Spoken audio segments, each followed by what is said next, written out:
અને હવે વાત રાજ્યમાં ચોમાસાની પરિસ્થિતિને લઈને રાજ્યમાં ચોમાસાને લઈ હવામાન નિષ્ણાંત અંબાલાલ પટેલે આગાહી વ્યક્ત કરી છે। અંબાલાલ મુજબ બંગાળના ઉપસાગરમાં સિસ્ટમ સક્રિય થઈ રહી છે। 14 જૂનથી 19 જૂનમાં અરબી સમુદ્રમાં એક મજબૂત સિસ્ટમ બનશે। 10 જૂન સુધી દક્ષિણ ગુજરાતમાં ચોમાસું પ્રવેશ કરશે। અંબાલાલે કહ્યું અને 11 જૂનથી ચોમાસાની ગતિ ભારે બનવા જઈ રહી છે। 12 અને 13 જૂનમાં દક્ષિણ સૌરાષ્ટ્રના કેટલાક ભાગો કે જ્યાં ચોમાસું આગળ વધશે અને 13 જૂન પછી પૂર્વ ગુજરાતના ભાગોમાં ભારે વરસાદ વરસી શકે એવી શક્યતા તેમણે વ્યક્ત કરી છે। 13 જૂન પછી રાજ્યના કેટલાક ભાગોમાં અતિ ભારે વરસાદની આગાહી વ્યક્ત કરી। તો આ વર્ષે ચોમાસામાં ચિંતા કરવા જેવું બિલકુલ નથી, અંબાલાલ પટેલે કહ્યું। તો હવામાન નિષ્ણાંતે કહ્યું અંબાલાલ મુજબ બંગાળના ઉપસાગરમાં આ સિસ્ટમ સક્રિય થઈ છે।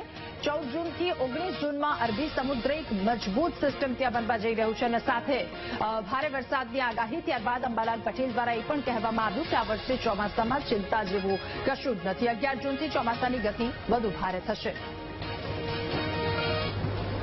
10 જૂન સુધીમાં ચોમાસું લગભગ દક્ષિણ ગુજરાતમાં કંઈક ટચ થઈ શકે અને 11 જૂનમાં ચોમાસાની ગતિ આગળ વધી શકે।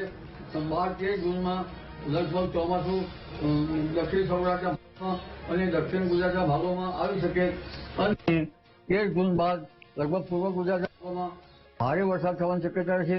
આ વખતે ચોમાસું લગભગ બંગાળ ઉપસાગરમાં પૂર્વીય ભાગોમાંથી આવવાની શક્યતા રહેશે અને તારીખ 13 બાદ તો કેટલાક ભાગમાં ભારે અતિભારે વરસાદ થવાની શક્યતા છે, પણ તારીખ 14 થી 20માં પણ પૂર્વ ભારતના ભાગોમાં અતિ ભારે વરસાદ થવાની શક્યતા રહેશે અને લગભગ 22 જૂન સુધીમાં ચોમાસું ગુજરાતના ઘણા ભાગોમાં અને ઉત્તર ભારતના કેટલાક ભાગમાં વરસાદ આવરી રહ્યા છે।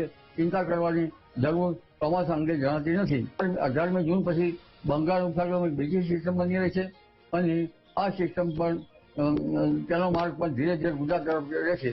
24 થી 30, 22 તારીખ પછી પણ સિસ્ટમ બની રહેશે એટલે લગભગ 21-22-23 જૂનમાં ગુજરાતમાં વરસાદ થવાની શક્યતા રહેશે અને 24 થી 30 જૂનમાં પણ ગુજરાતમાં વરસાદ થવાની શક્યતા રહેશે। જો ગુજરાત હેલિકોપ્ટર કાચરા પડે તો લગભગ વરસાદ 27 દિવસ સુધી થતો નથી જે ભાગમાં કાચરા પડે તે ભાગમાં, પરંતુ ચોમાસાની ગતિવિધિ આગળ વધશે। ચોમાસાની ચિંતા કરવા જેવું નથી।